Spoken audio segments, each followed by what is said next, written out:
It's kind of hard to describe how to do that without having the camera right there pointing it, but we're just gonna work with what we got here.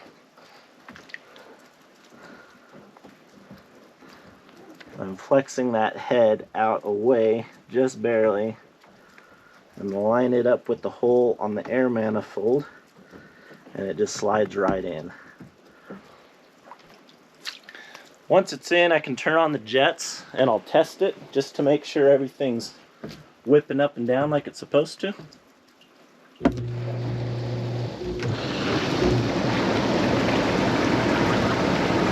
Yeah, you can see it pulsating there. You can even reach your hand in and feel it whipping up and down. Make sure it's doing what it's supposed to.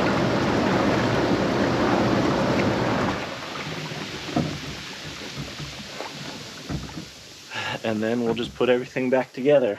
Now this, again, can be kind of tricky, lining up those holes. I kind of like to start with the bottom one.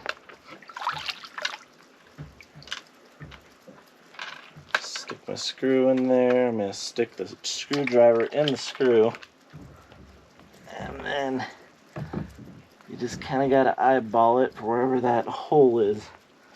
There we go. Now, I'm not going to tighten that screw down all the way until I can get my other ones lined up into the hole.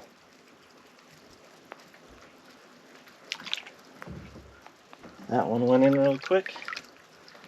Only give it a couple of turns. So again, I'm not going to tighten it down all the way until I got all of them in.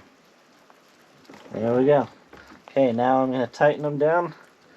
And only hand tight, don't need to crank down on those very hard. And then push the caps back on. Now the top ones have a right and a left side, so just got to make sure that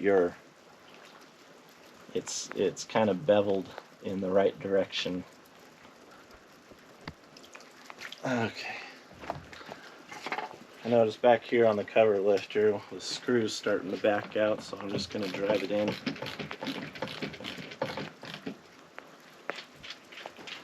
There it is. Okay, and that's how you replace a Moto Massage Jet. If you have any questions, comment down below. Thanks for watching.